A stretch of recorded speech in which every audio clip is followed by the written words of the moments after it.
the American syndicate. It was perhaps to the gap between where they won the playoff round in the first stages of this America's Cup, and then we went into a 2-week gap where they didn't technically react, and I think they felt they were good enough. And as it turns out, actually, it was Emirates Team New Zealand that were perhaps sailing a little within themselves, perhaps taking lower risks, looking to sort of just sort of plot their way through the early rounds in that battle against Artemis, where they didn't perhaps show their full hand, and now into the final, they've thrown all the switches up, if you like, and it's certainly on that first day of the America's Cup, they really to win the first 4 matches is a really solid advantage that ultimately they're now capitalising on. Hey, just finally, Simon, a lot of Kiwis will be thinking, what we've been here before within one race of winning the Cup. Are there any gremlins that you can predict, conditions, anything that you think might upset the Kiwis from here? Look, I think it feels, it's one of those ones where, I was watching the racing very closely in San Francisco, and, that's the thing with once-in-a-lifetime upsets is in my view, they kind of happen once in a lifetime. I think what I would say is that it does look to me from a technical standpoint that Emirates Team New Zealand in this round are arguably developing as quickly as Oracle, Team USA, and so the challenge in San Francisco was really down to the fact that the boat was absolutely as fast as it could be for Emirates Team New Zealand, and they were sailing it. They were tactically flawless, and they were sailing it as fast as they possibly could. And ultimately, the Oracle Team USA boat was a faster boat that was under-optimized. And once they chased all those bugs out, there was not much Emirates Team New Zealand can do. That is not how this Cup feels. All right. For me, we have a sailing team with Pete Burling that's sailing fantastically, and a boat that still has plenty more to come. All right, I'll take your word for it, Simon. Everyone here in Bermuda. Yeah. I'll take your word for it. Thank you, Simon. Simon Shaw, he's a former World Match Racing champ, a British former champ. He's in Bermuda providing the in-village commentary there. 7:25. And we can get more on this now. Todd Niall, our reporter in Bermuda, he spoke to Team New Zealand tactician Ray Davies just a few minutes ago. Oh, look, Todd, a real good mood on the boat. Obviously a fantastic day. A lot of work's gone into getting to this point, and a lot of long hours and a lot of debriefing, and just so thrilled to see the guys starting so well and executing really good tactics around the course, really good communication and fast. Heading out yesterday or leaving the village yesterday, I saw those Thundercats still parked out pretty late, so you had quite a late debrief last night? Yeah, that's right. No, we had a late one, and then it went on into the evening late as well. There's a lot to go over, and the guys are just very good in a debrief situation, and they really take it on board and keep diving into more and more questions, and it's very, very productive sessions, and it works well doing it back at the house. Did you feel like a proud dad when in that second pre-start? No, I look really proud. There's both of those starts pulling off plans that we talked about, and so it's really, really nice to see moves that we did back in New Zealand against the chase boat, and actually seeing it happen finally in a race. That last start was a good example of that, and then just real confident sailing on board, and really pleasing. Match point, you've been here before, is this different? Oh, this one's very different, very, very different set of circumstances, conditions-wise, the boats, the people. This is very, very different, but we've learned some very good lessons from that last Cup, and it's not over until you win the last race, and who knows what is around the corner. We went out sailing after the race was over and still trying to refine the boat, and we'll go out first thing tomorrow morning and go sailing again before the racing in the afternoon. There's a lot to go through with the data, and always trying to make the boat go quicker. That's Ray Davies speaking to our reporter Todd Niall. That's the Team New Zealand tactician speaking in Bermuda just a few minutes ago, 7:27. A few traffic issues out there this morning. In Auckland, there's been a serious crash on the south-western motorway, blocking one southbound lane after the airport exit to State Highway 20A. Traffic heavy back to Mangere Bridge, so you can expect delays if you're driving around there. In Wellington, a breakdown on State Highway 2, Upper Hutt to Featherston, blocking the northbound lane on the Featherston side of the Rimataka Hill. And in Hawke's Bay, flooding has caused some problems on State Highway 2 at Nuhaka, and drivers are urged to take care there. There's a 30k speed limit in place there. 7:28. Well, riding high in the polls, National had its pre-election annual conference over the weekend.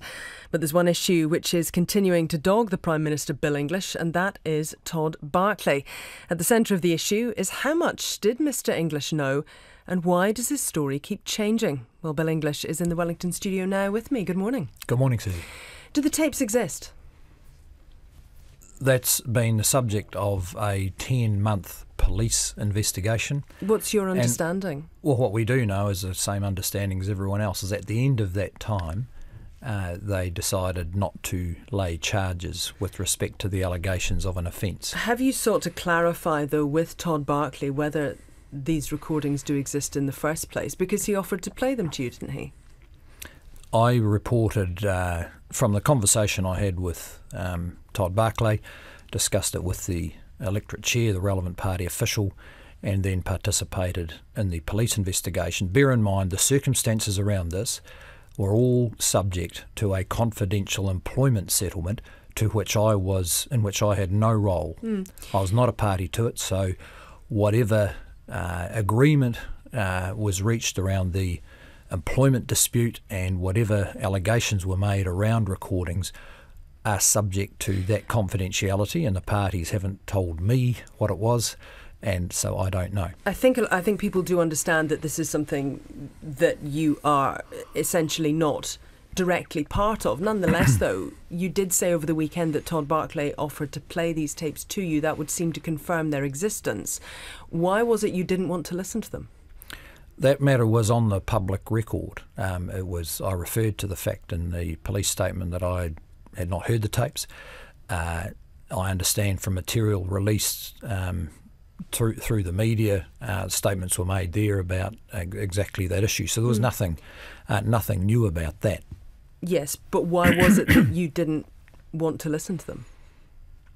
Well, I just didn't think it was appropriate for me to listen to them, and that was all then, at the time, of course, subject to this discussion about the employment dispute, again, to which I wasn't party. And right through this process, I was in Wellington. I'd left the electorate. This was a discussion going on down in Southland, and it was pretty important that whatever I said or did, as with others, didn't cut across the settlement of the dispute, because it was a dispute that needed settled, and then fairly quickly, actually, it moved into a police investigation.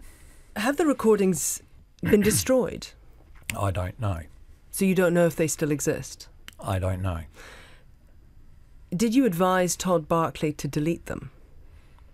I didn't give him any advice about any matter related to that. Are you aware of anyone else in the National Party advising him to delete them? Look, we could go into a whole lot of these sort of questions. This has all been a subject. It's just a simple question, Prime Minister. Do you know if anyone else in the National Party asked him to delete them? There's a whole lot of the detail about this. I simply don't know. It's all been covered by a 10-month police investigation. So I didn't set out to investigate the issues because that was being covered by the police. But you have known that you were going to be asked about this over the weekend, indeed all of last week, and indeed again this morning. So, for example, have the tapes, assuming they still exist, have they been handed to the police? I have no idea. Should they There's be? no point in you asking me all these questions. I knew one thing about it, which was the conversation I had with Todd Barclay. I passed on the contents of that conversation to the relevant people. There's any number of others involved in all this, and a 10-month police investigation which had the opportunity to ask all the questions of anyone. They could have come back and asked me Well, more they weren't questions. able to ask the questions of everyone, though, were they? Because Todd Barclay refused to cooperate. And that's a matter for him to make on the basis of his legal rights. Is it acceptable that Todd Barclay stays essentially on the payroll, stays as an MP for the next 3 months till the election? Well, he has made a decision, as only he can. You can't just sack a member of Parliament. They are elected by their people and represent them in the Parliament in their own capacity. So he's made the decision to retire at the election. Is it acceptable for him to remain if a police investigation reopens? Well, again, that would be a matter that he would have to deal with. The fact of a police investigation is something he would certainly have to take into account. If Todd Barclay hadn't resigned, were you planning to get up in Parliament and say you had no confidence in him? Well, that's just speculation. I mean, the But I'm matter's asking been you dealt with how it was, how it was dealt with. But was that something that you were considering? Well, again, it's just speculation. I mean, the fact is there was the issue has arisen. He's ended up making a decision. I understand that that's what's happened, but nonetheless, is that something that you were contemplating? That's just speculation. I understand it's speculation, Prime Minister, but it is something that I would imagine you are probably the only person who's in a position to say whether that was or was not something that crossed your mind. As I said, it's just speculation. We dealt with the circumstances as they arose. How does this actually play out for you? Because you still have a National Party MP representing your old electorate. Is he one whose values you would say you share and who has the values of the National Party? Look, this is a very particular incident. It's not really to do with the values of the National Party. It's about two good people who I know well, one of whom worked with me for a long time, who fell out very badly. And in those situations, no one comes out of it better for it. It's not completely uncommon. There has been serious employment disputes in other places with other organisations, and they can get to a stage where it becomes very difficult to resolve them. Now, this one's had a confidential agreement. It's had a police investigation. There's the possibility of further police investigation. I think it's all a real shame, given that what it comes down to is people with different views about how they should behave. Have you spoken to Glenys Dixon recently? No, I haven't. Why not? I'm not going to go into that. Again, the issue itself is around the employment dispute, the police investigation, and that's where it sits. How much from the PM's fund was spent on paying out Glenys Dixon? I don't know. I was not the Prime Minister at the time.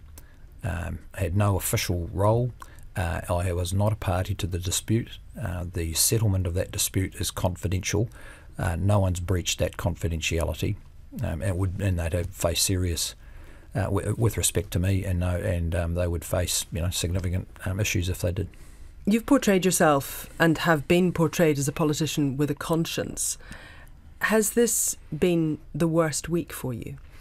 I don't set out to portray myself as any better than any other politician or any other person. This, of course, has been very difficult. These are good people. I've known them. It was avoidable. It did not need to have all these implications of what is essentially some very deep personal differences. And I would hope that the passage of events means that in both cases they can get to some peace of mind and resolution over what's now been a long-running issue.